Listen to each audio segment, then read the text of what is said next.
Recording in progress. Good morning, student. 8th சயின்ஸ்ல நம்ம வந்து யூனிட் நம்பர் 11, அதாவது ஏர், இந்த யூனிட்டை நம்ம பார்த்துட்டு இருக்கோம். அதுல லாஸ்ட் கிளாஸ் ஆக்சிஜன் நம்ம பத்தி படிச்சோம். கம்ப்ளீட்டா ஆக்சிஜன் பத்தி உங்களுக்கு தெரியும் அப்படின்னு நான் நம்புறேன். அதுக்கப்புறம் நைட்ரஜனை பத்தி இன்ட்ரடக்ஷன் கொடுத்துருந்தேன், அதோட அக்யூரன்ஸ் எல்லாம் இன்ட்ரடக்ஷன் கொடுத்துருந்தேன். நம்ம இன்னைக்கு டீட்டெயிலா நைட்ரஜனை பத்தி பார்க்க போறோம். அண்ட் டைம் இருந்தா நம்ம கார்பன் டை ஆக்சைடு அதையும் நம்ம வந்து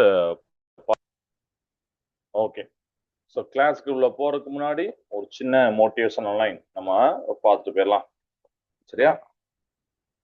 இது என்ன மோட்டிவேஷன் லைன் அப்படின்னா, நம்ம நீங்க பிக்சரை பாருங்க.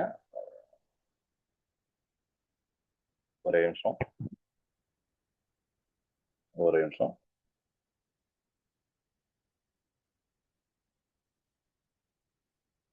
ஓகே. ஸோ இப்போ ஷேர் ஆகும்னு நினைக்கிறேன். இப்போ ஷேர் ஆகுதா? ஓகே. கொஞ்சம் லிட்டில் பிட் லேட்டாக வருது, ஷேர் பண்ணாலும் லேட்டாக வருது. ஆனால் பிக்சர் நான் ஷேர் பண்ணியிருக்கேன். ஓகே. ஸோ இது வந்து ஒரு வழக்கமாக நம்ம கிளாஸ்ல சொல்றதுதான், ஒரு வரலாற்று சம்பவம் தான். 1767ல ஜோசப் பிரிஸ்லி அப்படிங்கிற ஒரு சயின்டிஸ்ட் இருந்தார். இந்த இதை ஜூம் பண்ணி காமிக்கிறேன். இது சரிங்களா? ஓகே. ஜோசப் பிரிஸ்லி அவர் வந்து ஒரு அதாவது பிரீவரி அப்படின்னு சொல்லக்கூடிய சாராயம் காய்ச்சக்கூடிய அந்த தொழிற்சாலைக்கு மேல அவருடைய வீடு இருந்துச்சு. அங்கதான் அவருடைய வீட்டுல ஒரு பரிசோதனை எக்ஸ்பெரிமெண்ட் பண்ணி பார்த்துருக்காரு. அப்போ இப்ப நம்மளுக்கு வந்து இந்த பிரீவர்ல பாத்தீங்கன்னா ஃபெர்மெண்டேஷன் அப்படின்னு ஒரு ப்ராசஸ் உண்டு, நொதித்தல் அப்படின்னு ஒரு ப்ராசஸ் உண்டு, அப்படிதானே? அப்ப அந்த ஃபெர்மெண்டேஷன் ப்ராசஸ்ல மூலமா வெளியில வந்த கேஸ் வாயு தண்ணீர்ல கரைச்சு பார்த்தப்போ அது குடிக்க ரொம்ப டேஸ்டா ஒரு ஃப்ரெஷ்னஸா இருந்துச்சான். சரிங்களா? அந்த கேஸை தண்ணியில கரைச்சு பார்த்தப்போ அது அப்படி இருந்துச்சான். ஸோ அதுதான் உலகத்துடைய முதல் கார்பனேட்டட் வாட்டர் ஆர் சோடா அப்படின்னு சொல்லுவோம். சரிங்களா? அதான் போட்டிருக்காங்க. while studying gases above the brewery in England, அது நம்ம சாராயம் காய்ச்சக்கூடிய தொழிற்சாலை, அதுக்கு மேல அவர் வந்து கேஸஸ் பத்தி படிச்சுட்டு இருக்காரு. அப்போ ஃபெர்மெண்டேஷன்ல இருந்து வரக்கூடிய கேஸ் வந்து வாட்டர்ல டிசால்வ் ஆகுது. உடனே ஒரு ஃபிஷ்ஷியான ரெஃப்ரெஷிங் ட்ரிங்க் கிடைக்குது. இதுதான் carbonated water. From humble curiosity, nature revealed the secret of bubbles. சரிங்களா? அப்போ கேஸ் பிளஸ் வாட்டர் பபுள்ஸ் வரத பாத்துறாரு. ஸோ கியூரியாசிட்டி அப்படிங்கிறது நமக்கு வந்து டிஸ்கவரி உண்டாக்குது. இது ஒண்ணா. அடுத்து ரெண்டாவது அதுல அதே போல 1835ல ஆட்ரியன் ஜீன் பியரி தியலரேர் அப்படின்னு ஒருத்தர் இருக்காரு. அந்த பேரே அப்படி ரொம்ப பெருசா இருக்கும். அவரு அதிக பிரஷர்ல அந்த அதிக பிரஷரை யூஸ் பண்ணி இந்த கேஸை ஒரு சாலிட் ஸ்டேட்டுக்கு மாத்துறாரு. அதுதான் dry ice. So the startling discovery that left a mark அப்படின்னு போட்டுருக்காங்களா. while working with the compressed carbon dioxide, Teller discovered that it could turn directly from solid to gas without becoming liquid. அவர் பார்க்கிறார் solid to liquid மாறாம solid to கேஸா மாறுது. And case வந்து டைரக்டா try ice அப்படிங்கிற சாலிடா மாறுது. he had discovered the dry ice. அதுதான் இப்போ வரைக்கும் ட்ரை ஐஸ் அப்படின்னா என்னத்தான், சாலிட் CO2 நிறைய பேருக்கு தெரிஞ்சிருக்கும். காம்படிட்டிவ் எக்ஸாம்ல கூட இந்த ட்ரை ஐஸ் அப்படின்னு கேட்பாங்க. நம்ம ட்ரை ஐஸ்னா நம்ம வாட்டர் தானே அப்படின்னு சொல்லிட்டு நம்ம போடுறோம். ஆக்சுவலா அது வந்து சாலிட் CO2. சரிங்களா? So sometimes the coldest thing leave the strongest impact. இது ஒன்று பார்த்தோம். அப்போ சாலிட் CO2 வந்து கேஸா மாறுது, நோ லிக்விட் ஸ்டேஜ் அப்படிங்கிறத வருது. இதை புரிஞ்சுதா? இது அந்த ஸ்டோரியிலே அப்புறம் நான் உங்களுக்கு அதுல மோட்டிவேஷன் இருக்கு. அந்த சம்டைம்ஸ் இந்த கோல்டஸ்டிங் இதெல்லாம் நம்ம பாக்குறோம். நம்ம ஆர்வமா இருந்தா இயற்கை நம்ம முன்னாடி மேஜிக்கை காமிக்கும். அந்த மேஜிக்கை நம்ம புரிஞ்சுக்கிட்டா நம்ம அதை முன்னேற்றி கொண்டு போகலாம். அது வந்து எக்ஸ்பெரிமெண்ட் மட்டும் இல்லாம நம்ம வாழ்க்கையிலே நம்ம பார்க்கலாம். அதுதான் இதெல்லாம் பாக்குறோம். ஸோ நாம டெய்லி குடிக்கிற கூல்ட்ரிங்க்ஸ்ல இருந்து பூமிக்கு அந்த ஒரு வார்ம்னஸ் தரக்கூடிய, அது கதப்பு தரக்கூடிய கிளைமேட் வரைக்கும் எல்லாத்தையும் தீர்மானிக்கிறது இந்த கார்பன் டை ஆக்சைடு வாயு தான். இதை தான் நம்ம லாஸ்டா பார்க்க போறோம். பட் இன்ட்ரோடக்ஷன்ல ஏன்னா நைட்ரஜன் பத்தி நம்ம பார்த்தோம். ஹேப்பரோட ப்ராசஸ் அவர் எப்படி பண்ணாருலாம் நம்ம லாஸ்ட் கிளாஸ் பார்த்தோம். அதனால கார்பன் டை ஆக்சைடை பார்க்குறோம். ஸோ பூமியோட கிளைமேட்டு, நாம குடிக்கிற கூல்ட்ரிங்க்ஸ் எல்லாத்துலயும் இந்த கார்பன் டை ஆக்சைடு இம்பார்ட்டன்ட் ரோலா இருக்கிறார். சரிங்களா? ஸோ இன்னைக்கு கிளாஸ்ல அது ஏர்ல அவரு ரொம்ப முக்கியமான பங்கு வகிக்கார். அதே மாதிரி நைட்ரஜன் அதை பத்தி நம்ம ஒரு கம்ப்ளீட்டா பார்க்க போறோம். Okay, right. So carbon di oxide in and invisible force everywhere. கரெக்டா? இன் அவர் beverages CO2 adds a fish in our favorite drinks. அப்படிதான், அப்படி நொற பொங்கி வெளியே வரும், பார்க்க அழகா இருக்கும். சின்ன பிள்ளைலாம் ரொம்ப சந்தோஷப்படுறாங்க அப்படி நொற பொங்கி வரும்போது. அப்படிதானே? ஓகே. இன் அவர் வெதர் சொன்னேன், CO2 என்ன பண்ணும்னா இந்த ஹீட்டு அதெல்லாம் ட்ராப் பண்ணும் and influence our climate and weather patterns. ரொம்ப important on our planet. Too much CO2 can என்ன ஆகும்னா ஹார்ம் பண்ணும். But balanced CO2 supports life on earth. ரொம்ப முக்கியம். அப்படிதானே? ரொம்ப அதிகமான கார்பன் டை ஆக்சைட்னா கண்டிப்பா டேமேஜ் தான். பட் பேலன்ஸ்டான CO2 ரொம்ப தேவை. ஏன்னா நம்ம ஆல்ரெடி பார்த்துக்கோம், போட்டோசிந்தசிஸ்ல பிளான்ஸ் வந்து ஃபுட்டை ப்ராசஸ் பண்றது, தயாரிக்கிறதெல்லாம் பார்த்தீங்கன்னா CO2 தேவை. நாம வெளியில விடுறதுக்கு வாயு வந்து CO2. இதெல்லாம் நம்ம பார்க்குறோம். ஓகேவா? Good. So big discoveries start with a small curiosity. From a brewery to a bottle, from ice to the atmosphere, CO2 is part of the past, present, future. Stay curious, keep discovering, change the world. Okay, right. So every question you ask today can be tomorrow's discovery அப்படின்னு கொடுத்துருக்காங்க. அப்ப இன்னைக்கு நீங்க கேள்வி கேட்கறதா நாளைக்கு அது ஒரு கண்டுபிடிப்பா மாறும். ஏன்னா அப்துல் கலாம் ஐயா அப்படிதானே, பறவை ஏன் பறக்குதுன்னு அந்த கொஸ்டினை கேட்டதுக்கு அப்புறம் தான் அவர் வந்து நிறைய தோணுச்சு அவருக்கு. ஸோ இதை மாதிரிதான் நம்ம வாழ்க்கையில நிறைய கொஸ்டின் கேட்கணும் அப்படிங்கிற இந்த மோட்டிவேஷன் இதுல இருந்து தெரிஞ்சுக்கலாம். Okay student, super. ஸோ இது உங்களுக்கு நல்லா அண்டர்ஸ்டாண்ட் ஆயிருக்கும் அப்படின்னு நம்புறேன். இப்போ நம்ம நைட்ரஜன் உள்ள போலாமா? ஓகே. லாஸ்ட் கிளாஸ்ல நைட்ரஜனை பத்தி நம்ம என்ன பார்த்தோம் அப்படின்னா ஒரு இன்ட்ரடக்ஷன் நம்ம பார்த்தோம், அக்வரன்ஸ் எல்லாம் பார்த்தோம்.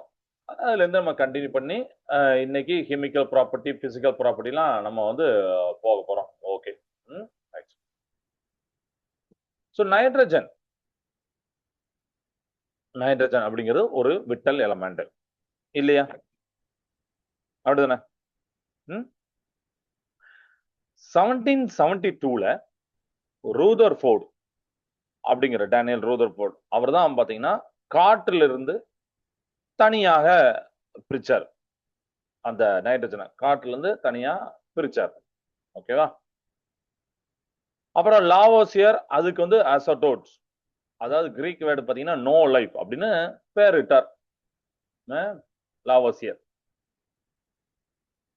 நைட்ரஜன் பிளஸ் ஜீன் அப்படிங்கிற நைட்ரான், சரிங்களா? சாரி, நைட்ரான் பிளஸ் ஜீன் அப்படிங்கிற வார்த்தையில இருந்தா நைட்ரஜன் அப்படிங்கறதுலாம் வார்த்தை வந்துச்சு. சரியா? இது நம்ம லாஸ்ட் கிளாஸ்ல சொன்னதுதான். இதெல்லாம் வந்துச்சு அப்படின்னு நான் சொன்னேன். லோன் லைஃப், அப்புறம் nitron plus gene, so nitrogen அப்படிங்கிறது. அப்போ என்ன அர்த்தம்? ஐ ப்ரொடியூஸ் நைட்ரஜன், அப்படிதானே? ஸோ ஆண்டனி லவாசி தான் அந்த நேம் வந்து சஜஸ்ட் பண்ணார் அப்படின்னு சொன்னேன். நோ லைஃப் அப்படிங்கிறதுலாம் நான் சொல்லி கொடுத்தேன். கிளியரா? ஸோ நம்மளுடைய ஹியூமன் பாடியில, மனித உடல்ல 4வதா அதிகமா இருக்கக்கூடிய எலமெண்ட் இவர் தான்.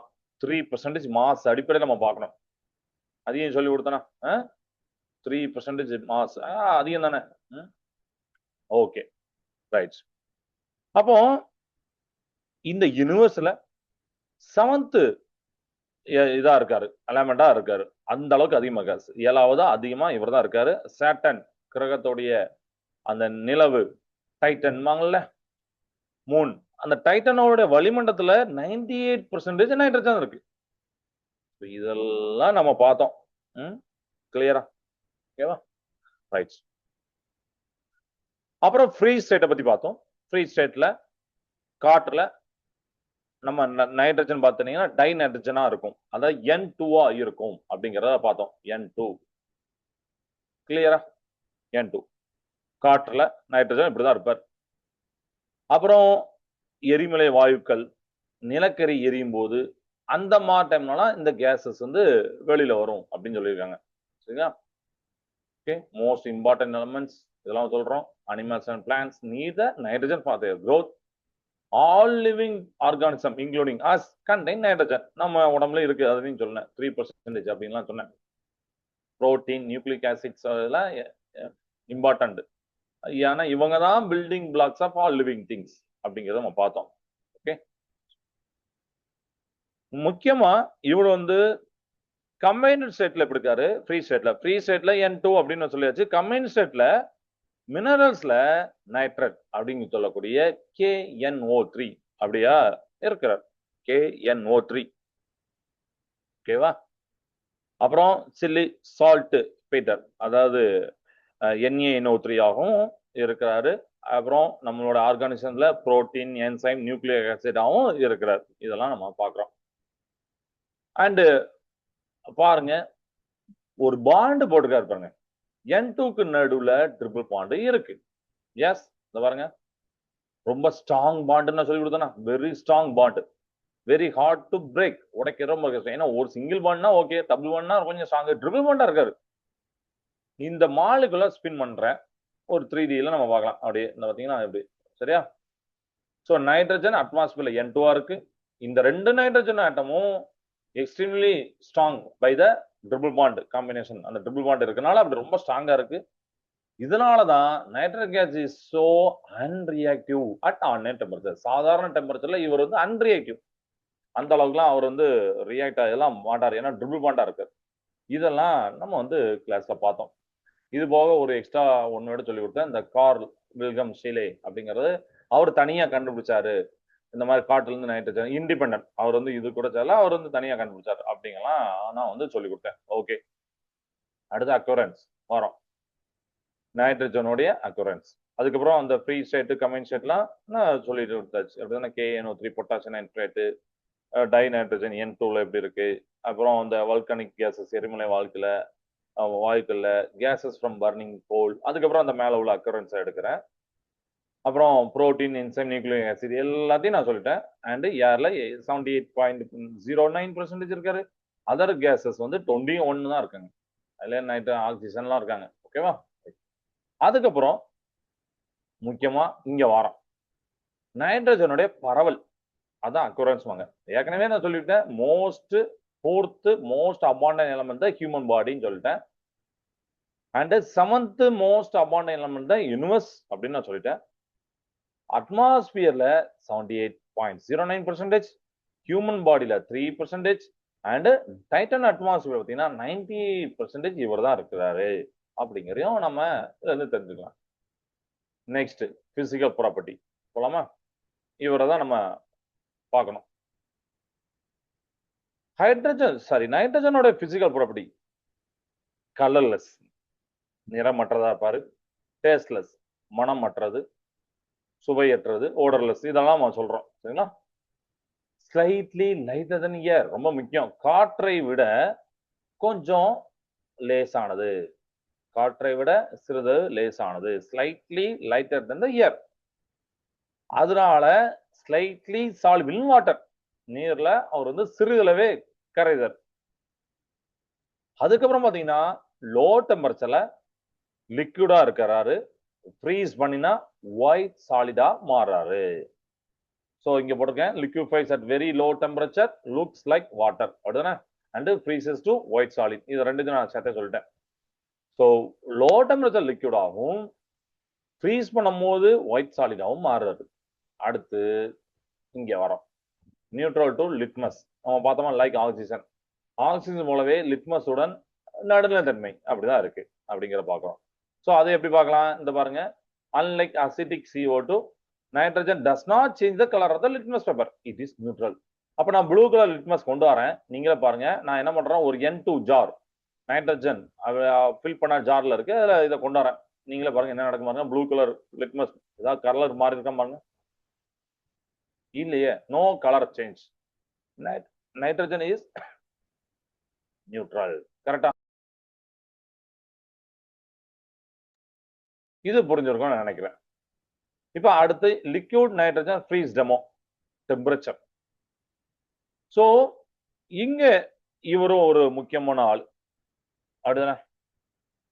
என்ன, அதாவது நம்ம வந்து சொன்னோம், நைட்ரஜன் வந்து பாயில்ஸ் ஆவாரு -190°C. அப்பவுமே அதாவது நம்மளோட நார்மல் ரூம் டெம்பரேச்சர்ல கொதிப்பாராம். And it is used to instantly freeze foods, biological samples, and even to make smoking ice cream in second. ஓகேவா? இதெல்லாம் பார்த்தோம். அப்போ இங்க டெம்பரேச்சர் பாருங்க. நான் வந்து என்ன பண்றேன்னா ரொம்ப லோவுக்கு வச்சிருக்கேன். சரியா லோவுக்கு வச்சிருக்கேன். ஒயிட் சாலிடா இருக்கு. வெண்மையான திரவமா இருக்கு. அப்படியே கொஞ்சமா கூட்டுறேன். சாலிடா இருக்காரா? அப்ப நான் டெம்பரேச்சர் குறைச்சா சாலிடா மாறுதான்னு அர்த்தம். liquids look like say water. அப்பதான் இங்கதான் திரவமா மாறாரு. அப்புறம் அப்படியே கொஞ்சம் கொண்டு வரோம். இந்த இடத்துல ஒரு கேஸா மாறாரு. வாயு நிலையா மாறாரு. ஓகேவா? இதெல்லாம் நீங்க பார்த்தோம். நம்ம அடுத்து படிச்சதான். நெக்ஸ்ட் கெமிக்கல் ப்ராப்பர்ட்டி இம்பார்ட்டன்டான ஒரு கான்செப்டுக்குள்ள வரோம். நைட்ரஜன் ஆல்ரெடி நான் சொல்லிட்டேன் ஒரு வந்து அன்ரியாக்டிவ் இன்ஆக்டிவ் அப்படின்னு சொல்லியாச்சு. அட் ஆர்டினரி டெம்பரேச்சர் சாதாரண டெம்பரேச்சர்ல அவர் வந்து இன்ஆக்டிவா இருக்காரு அப்படிதானே. அப்போ மற்ற எலமெண்ட்டுக்குள்ள கம்மின் ஆகிறாரு எப்பன்னா ஹை டெம்பரேச்சர் அட் ஹை டெம்பரேச்சர்ல கரெக்டா கரெக்டா அண்ட் ப்ரெஷர்ல ஆர் இந்த ப்ரெசன்ஸ் ஆஃப் கேட்டலிஸ்ட். ஒன்னு ஹை ப்ரெஷர் டெம்பரேச்சர் நீங்க கொடுக்குறீங்க, அப்படி இல்லைன்னா கேட்டலிஸ்ட ஆட் பண்றீங்க. இது உங்களுக்கு கிளியரா புரிஞ்சிருக்கும். சரியா? அப்ப இந்த இடத்துல பாருங்க ஒரு இது இங்க போடுறேன். இந்த பாத்தீங்கன்னா N2 plus reactants nitrogen compound high energy நீடட்காண்டி இப்படி நான் காமிச்சிருக்கேன். ஒரு நார்மலா இல்லாம இவர் வந்து என்ன இருக்கிறன்னா ஹை எனர்ஜி தேவைப்படுது. ஹீட்டு ப்ரெஷரு கேட்டலிஸ்ட் அந்த மாதிரி தேவைப்படுறாரு அப்படிங்கிற பார்த்துட்டேன். இப்போ அடுத்து கம்பஸ்டன் வரேன். இங்க கம்பஸ்டன் வரேன். நைட்ரஜன் எரியாது. நான் கம்பஸ்டபிள் அப்படிதானே? எரியுமா? எரியாது. கரெக்ட். நைட்ரஜன் வந்து எரியாது. அண்ட் இன்னொன்னு என்ன பண்ணாது? எஸ் எரிய துணை புரியாது. சப்போர்ட் பண்ணாது. நான் சப்போர்ட்டர் ஆஃப் கம்பஸ்டன். இது கிளியர் ஆயிட்டான். அடுத்தனப்பா அதனாலதான் காற்றுல இருக்கக்கூடிய நைட்ரஜன் உங்களுக்கு என்ன ஆகுதுன்னா பெரிய அந்த பர்னிங்க கண்ட்ரோல் பண்ணுது. சரியா? அதனாலதான் காற்றுல இருக்கக்கூடிய நைட்ரஜன் பெரிய பர்னிங் இந்த கம்பஸ்டன் நடக்கல இதை வந்து கண்ட்ரோல் பண்ணுதான். அதாவது மாடரேட் பண்ணுது. Moderate rate of combustion. அவர் இல்லைன்னா அவ்வளவுதான். மேபி ரொம்ப எல்லாம் இருந்திருக்கலாம். ஸோ நைட்ரஜன் தானாக எரிவதில்லை மற்றும் எதிலுக்கு துணை புரிவதில்லை அப்படின்னு தமிழ்ல சொல்லியிருக்காங்க. ஸோ அது உங்களுக்கு புரியும். அதனால காற்றில் உள்ள நைட்ரஜன் எரிதலை கட்டுப்படுத்துகிறது. ஸோ நைட்ரஜன் இந்த ஏர் மாடரேட்ஸ் ரேட் ஆஃப் கம்பஸ்டன். அப்ப இங்க பாருங்க, இங்க கேண்டில் லிட் நான் வந்து என்ன பண்ணிருக்கேன், மெழுகுத்தி எரி பத்த வச்சிருக்கேன்னா இங்க இருக்கா lower candle into N2 jar அப்படின்னு போட்டுப்பாங்க. மெழுகுவத்தியை N2 குடுவையில் இறக்கவும். பார்க்கலாமா என்ன நடக்கும் பாருங்க. அணைஞ்சிருச்சு. ஏன்னா எரிதலுக்கு அவர் துணை புரியல. Flame extinguisher. N2 does not support combustion. இது புரியுதா? இது புரியுது. ஓகேவா? Right good. அடுத்து ரியாக்ஷன் வித் மெட்டல்ஸ்க்கு வரோம். Reaction with metals.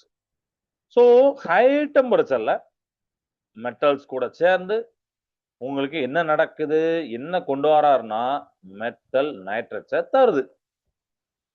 ஓகேவா? ஹை டெம்பரேச்சர்ல நம்ம பார்க்குறோம். மெட்டல்ஸ்னா உலோகங்கள் அப்படின்னு தெரியும்.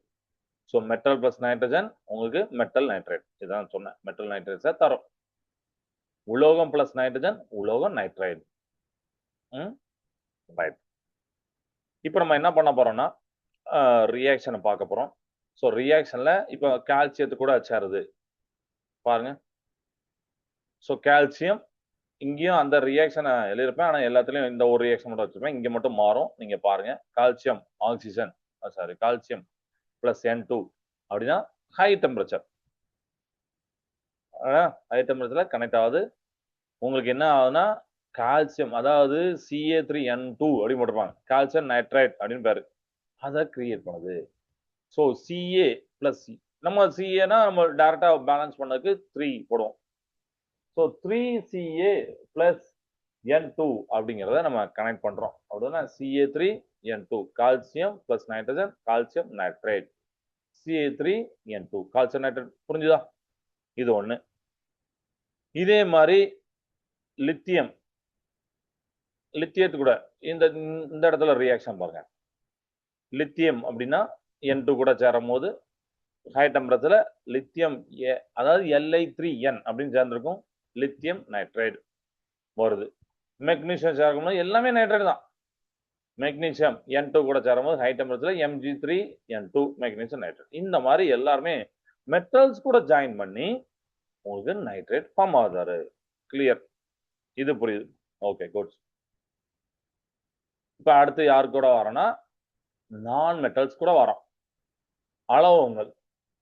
ஸோ நைட்ரஜன் நான் மெட்டல் கூட கனெக்ட் ஆனா நைட்ரஜன் காம்பவுண்ட் அப்படிங்கிறது கிடைக்கும். நைட்ரஜன் சேர்மம். சரிங்களா? அதாவது அலோகம் பிளஸ் நைட்ரஜன் உங்களுக்கு நைட்ரஜன் சேர்மம் அப்படிங்கிறது கிடைக்கும். சரியா? ஓகே, கிளியரா? ரைட். ஸோ ஹை டெம்பரேச்சர்ல நம்ம எப்பவுமே ஹை டெம்பரேச்சர் அந்த வார்த்தை நம்ம முக்கியம். அதனாலதான் நான் சொல்றேன் ஹீட் அதிகமா கொடுக்கணும் அப்படிங்கிறது. ஹை டெம்பரேச்சர்ல நான் மெட்டல்ஸ் கூட கனெக்ட் ஆகி நைட்ரஜன் காம்பவுண்ட்ஸ். ஸோ நான் H2 எடுக்கிறேன், ஹைட்ரஜன் எடுக்க என்ன நடக்கு நீங்களே பாருங்க.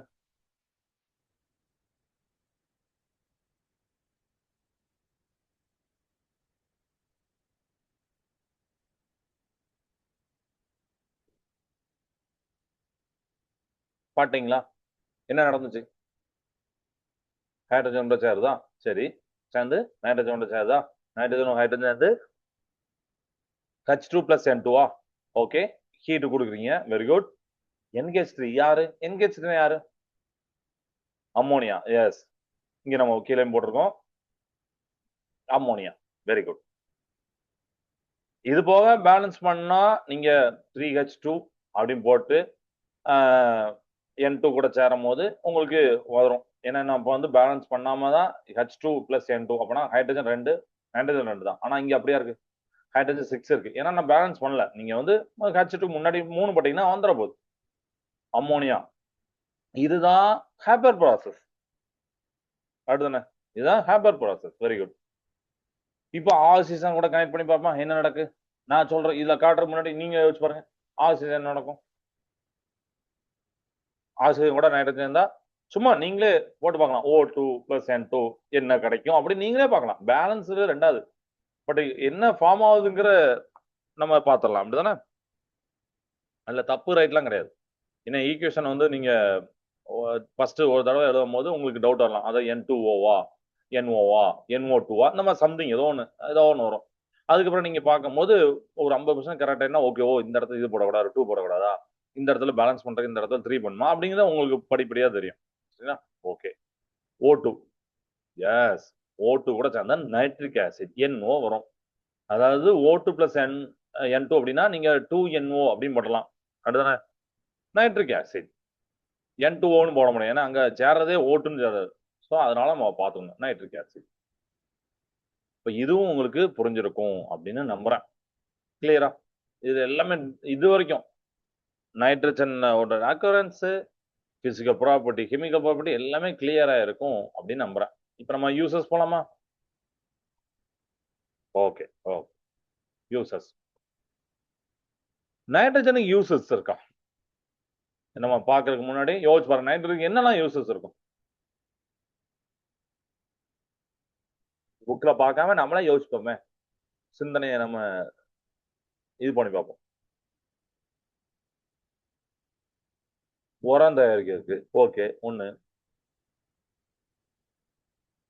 எல்லாருக்கும் தேவைப்படுதா? பிளான்ஸ் நம்மளுக்கு எல்லாத்துக்கும் தேவைப்படுதா? சரி, ஓகே. வேற?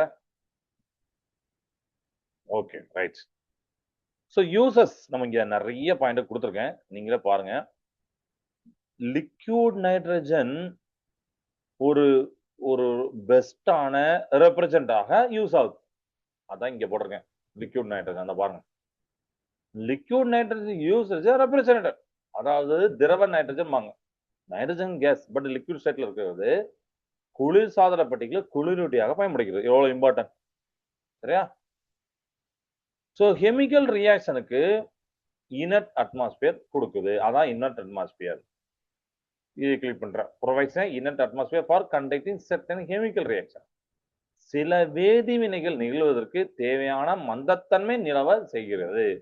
சில கெமிக்கல் ரியாக்ஷன்ல அது நடக்கணும்னா உங்களுக்கு வந்து அந்த இடத்துல ஒரு இன்னட் அட்மாஸ்பியர் வேணும். அந்த இன்னட் அட்மாஸ்பியர் இவரு கொடுக்கிறாரு. சரியா? அடுத்து ஹேப்பர் ப்ராசஸ். இதுதான் நீங்க சொன்ன அந்த ஃபெர்டிலைசர்ஸ், எக்ஸ்ப்ளோசிவ்ஸ், இந்த டிஎன்டி, கன் பவுடர், இதெல்லாம் நம்ம வந்து சொல்லலாம். ஃபுட் ப்ரிசர்வேஷன், ஸ்டெயின்லெஸ் ஸ்டீல், அப்புறம் இன்கண்டக்ஷன் லைட் பல்ப்லாம் யூஸ் ஆகிறது நம்ம இதில் சொல்லலாம். சரியா? Use to prepare ammonia converted into fertiliser and nitric acid. Ammonia தயாரிப்பில் பயன்படுகிறது. உரங்கள் மற்றும் நைட்ரிக் அமிலம் தயாரிக்க. அடுத்து டயர் ஃபில்லிங்.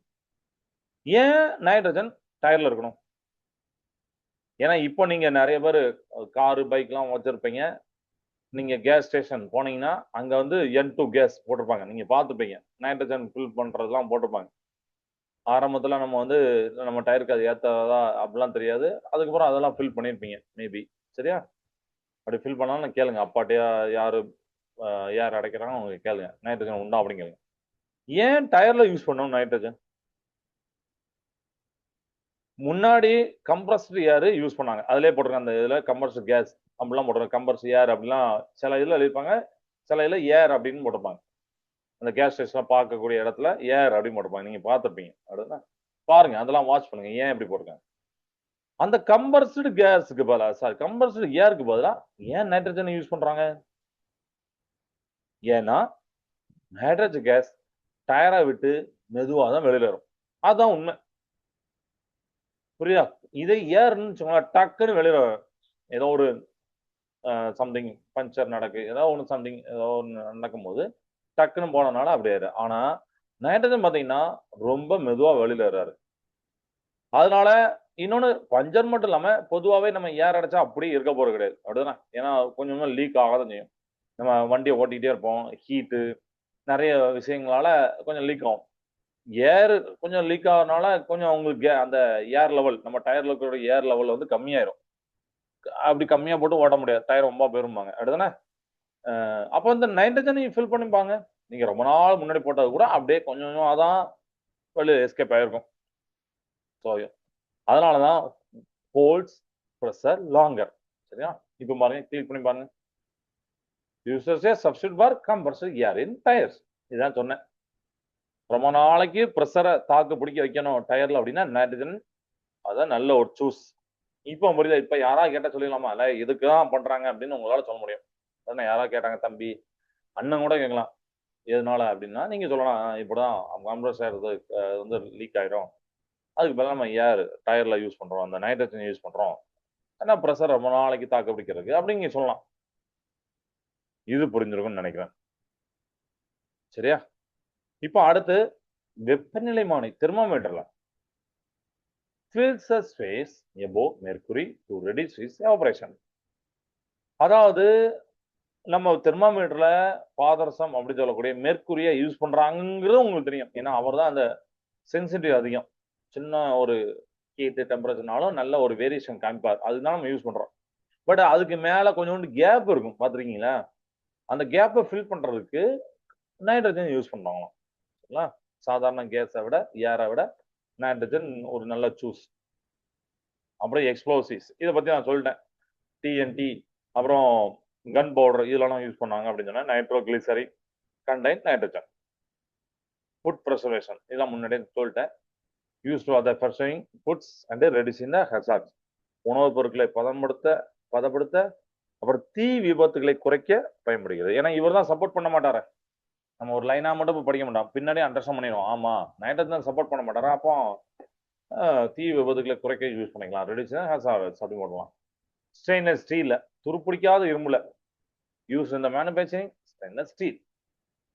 இது புரியுதா? அடுத்து light bulbs. Yes, used as a part of the gas in incandescent light bulbs. கிளியரா ஸ்டூடெண்ட்ஸ்? இதெல்லாம் உங்களுக்கு கிளியரா புரிஞ்சிருக்கும் நம்புறேன். அப்ப யூசஸ் மட்டும் தனியா கேட்டா எழுதலாமா? சரியா? எழுதலாம். குட். ஓகே. இந்த நைட்ரஜன் ஏன் யூஸ் ஆகுது அப்படின்னு நான் சொல்லிட்டேன். nowadays nitrogen uses as a substitute for compressed air tanks. Nitrogen dust expand contract with temperature. நான் அதையும் சொல்லிட்டேன் உங்களுக்கு. என்ன நீங்க ஓட்டிக்கிட்டே இருக்கீங்க, ஹீட்டு, அதனால ஏர் வந்து எக்ஸ்பேண்ட் ஆகும், கான்ட்ராக்ட் ஆகும், விரியும் சுருங்கும். பட் நைட்ரஜன் அப்படிலாம் பண்ணாது டெம்பரேச்சர் வச்சு. So as much as compressor which contain moisture. So tire pressure stays more stable and the tires last longer. அப்படிதானே? நீங்க ஏரை கம்மியா போட்டு டயரை ஓட்டினீங்கன்னா 9 தான் போகும். அதையும் நான் சொன்னேன், டயர் ரொம்ப பெரும்பாங்க. ஸோ நீங்க இந்த மாதிரி ப்ரெஷர் லெவலை கரெக்டாக வச்சீங்கன்னா ரொம்ப நாள் டயரும் உழைக்கும். இதெல்லாம் நம்ம நிறைய நல்ல விஷயங்கள் நம்ம புக்குனால நம்மளுக்கு நிறைய தெரியுது. அப்படிதானே? Okay, super. யூசஸ் பார்த்தாச்சா? இப்போ அடுத்த முக்கியமான ஒரு டாபிக் வரும். இவர் நைட்ரஜன் பிக்சேஷன், நிலைநிறுத்தம், ஃபிக்ஸ் பண்றது அப்படின்னு அர்த்தம். நைட்ரஜனை பிக்சேஷன், நைட்ரஜன் நிலைநிறுத்தமா? எங்க நிலைநிறுத்த போறோம்? ஏன் நிலைநிறுத்த போறோம்? ஒய், வேர், அப்படிதானே? இந்த கொஸ்டின் வருதா? குட்ஸ், இந்த கொஸ்டின் வரணும். ஏன்னா புக்கை படிக்கிறதுக்கு முன்னாடி நம்மளே ஒரு 5 கொஸ்டின் அப்படி இது ஏன் அப்படின்னா என்ன, நைட்ரஜன் வந்து இப்போ சாதாரண பேசிக் லெவல்னா நைட்ரஜனோட சிம்பிள் என்ன, அதோட அட்டாமி நம்பர் என்ன, மாஸ் நம்பர் என்ன, அவர் எங்க இருக்காரு, எப்படி இருக்காரு அப்படின்னு எல்லாமே படிக்கிறோம். இந்த மாதிரி நம்மளே கொஸ்டின் கேட்டு அதுக்கான ஆன்சரை நம்ம வந்து சர்ச் பண்றது. ஓகே, காற்றுல இருக்கக்கூடிய எலமெண்டல் நைட்ரஜனை தாவரங்களால, அதாவது பிளான்ஸால டைரக்டா யூஸ் பண்ண முடியாது, டைரக்டா பயன்படுத்த முடியாது. காற்றில் இருக்கக்கூடிய எலமெண்டல் நைட்ரஜனை அந்த பிளான்ஸ் வந்து டைரக்டா யூஸ் பண்ண முடியாது. எனவேதான் அத நீரில் கரையக்கூடிய நைட்ரேட்ஸாக மாற்றக்கூடிய அந்த ப்ராசஸ் தான் நைட்ரஜன் பிக்சேஷன். நல்லா இருக்கா? அதால டைரக்டா யூஸ் பண்ண முடியாது. உடனே அவர் வந்து விட்டுருவாரா? இல்லையே.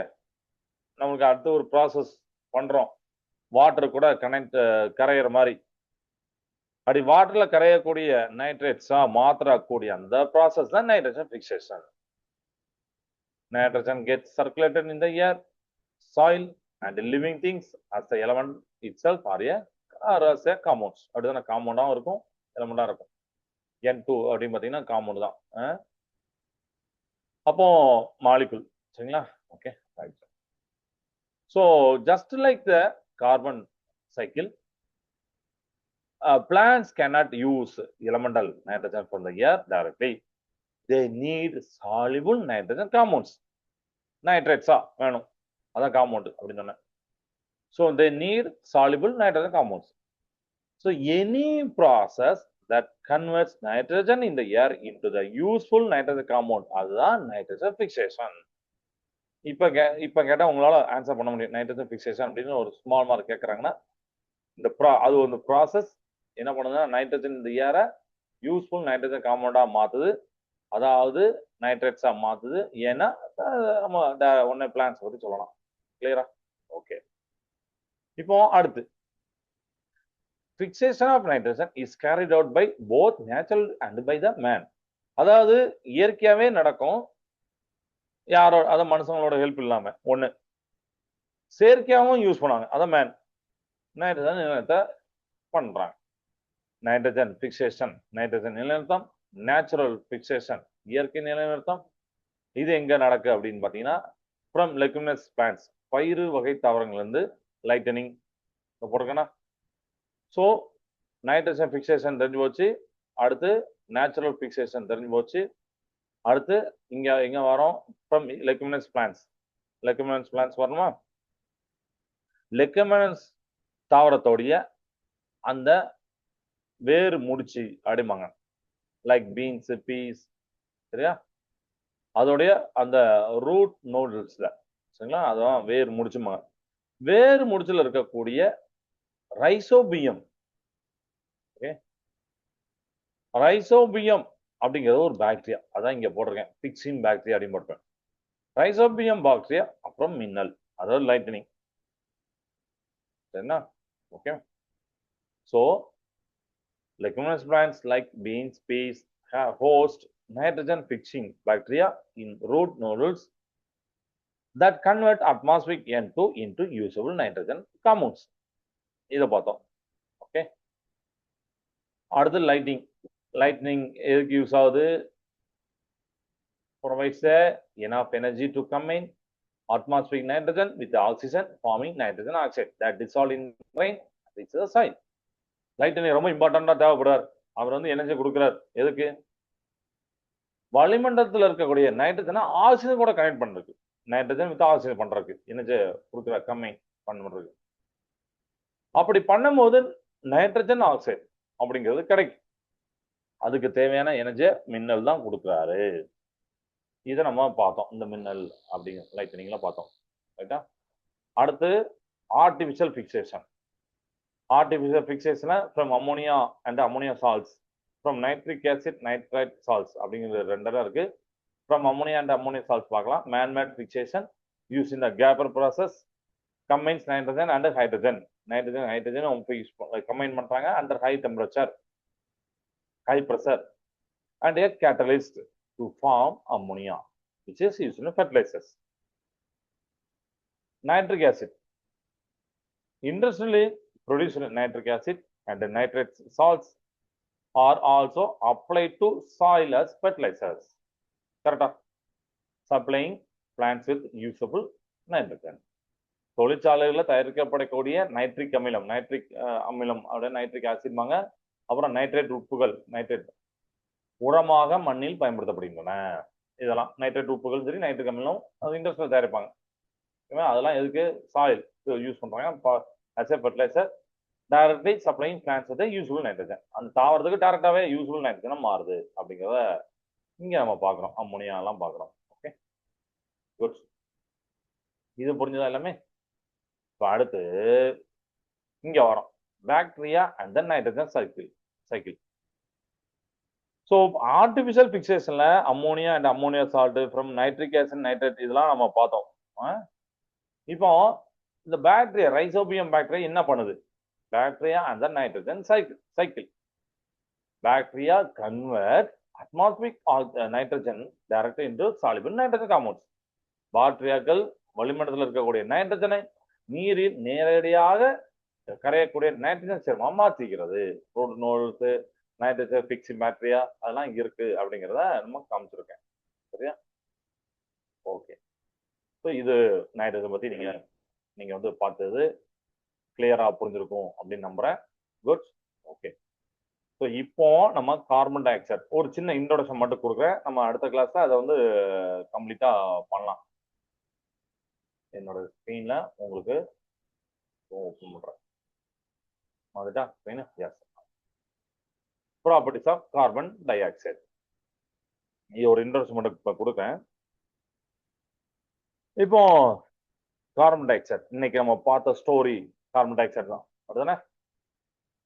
ஸோ கார்பன் டை ஆக்சைடு வந்து ஒரு முக்கியமான ஒரு கிரீன் ஹவுஸ் கேஸ். கிளியரா? இது வந்து கார்பன் அண்ட் 2 ஆக்சிஜன் ஆட்டம் சேர்ந்த ஒரு காம்பவுண்ட், அதுதானே? நம்மளுடைய அட்மாஸ்பியர்ல சுமார் 0.03% பை வால்யூம்ல இது இருக்கு. அண்ட் எர்த்தோடைய அந்த மேற்பரப்பு அப்படின்னு சொல்லக்கூடிய சர்ஃபேஸ், அதுல பிரதிபலிக்கக்கூடிய சோலார் எனர்ஜிய திரும்ப அனுப்பி பூமியை உயிரினங்கள் வாழக்கூடிய வெப்பநிலையில வைத்திருக்க இது உதவுது அப்படின்னு சொல்லியிருக்காங்க. So carbon dioxide is a chemical compound made up of one carbon atom covalently double bonded to oxygen atom. இங்க போட்டிருக்கோமா double bonded அப்ப போடணும். It is a vital naturally occurring trace gas in earth atmosphere. சொன்னேன் earth atmosphere இப்படி இருக்கு அப்படின்னு சொல்லி கொடுத்தேன். Okay. Biological role. It is essence for plant life, plants, algae, அப்புறம் நம்ம cyanobacteria use light energy to photosynthesis carbohydrates from CO2. CO2 வந்து carbohydrates இதெல்லாம் ப்ரொடியூஸ் பண்ணுது. And water releasing oxygen as a byproduct. Water and oxygen byproduct release பண்ணுது அப்படின்னு சொல்லியிருக்கோம். Okay. So இன்னைக்கு இது வரைக்கும் போதும். நம்ம இந்த அக்யூரன்ஸ் ஆஃப் நேச்சுரல் எப்படி இருக்கு, அப்புறம் பிசிக்கல் ப்ராப்பர்ட்டி இதெல்லாம் நல்லா இன்ட்ரெஸ்டிங் ஆகும். அனிமேஷன்லாம் இருக்கு. Lime water test, dry ice, greenhouse effect எப்படி இருக்கு, இதெல்லாம் வந்து நம்ம அடுத்த கிளாஸை பார்க்கலாம். இன்னைக்கு இது வரைக்கும் போதும் சரிங்களா? ஸோ இன்னைக்கு என்ன பண்ணுங்க, இன்னைக்கு நம்ம என்னெல்லாம் பார்த்தோம் அப்படின்னா, இன்னைக்கு என்னெல்லாம் பார்த்தோம்? கார்பன் டை ஆக்சைடு இன்ட்ரோடக்ஷன் பார்த்தோம். கரெக்ட்.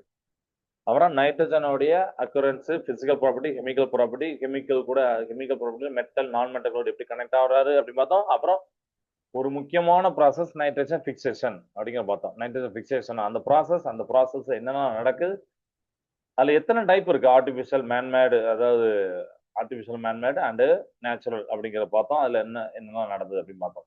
ஓகே. அடுத்து கார்பன் டை ஆக்சைடு பத்தி இன்ட்ரோடியூஸ் பண்ணோம். இவரு ஒரு இம்பார்ட்டன்டான கிரீன் ஹவுஸ் கேஸ். நம்ம வால்யூம் எர்த்தோட சர்ஃபேஸ்ல எப்படி இருக்காரு அப்படின்னு பார்த்தோம். ஏர்ல எப்படி இருக்காரு அப்படிங்கலாம் பார்த்தோம். மீதி உள்ளதை நம்ம அடுத்த கிளாஸ் பார்க்கலாம். நைட்ரஜனை பத்தி படிச்சாங்க. இதுதான் உங்களோட ஹோம்ஒர்க். அதோடைய ரியாக்ஷன் ஆஃப் மெட்டல்ஸ் வித் நான் மெட்டல் கூட நீங்க பார்க்கலாம். சரிங்களா? ஓகேவா? So thank you. கிளாஸ் என்ன நம்ம நெக்ஸ்ட் கிளாஸை கார்பன் டை ஆக்சைடு வந்து ஸ்டார்ட் பண்ணலாம். கிளாஸ் என்ன வாழ்க பாரதம், வெல்க தமிழகம். நன்றி, வணக்கம்.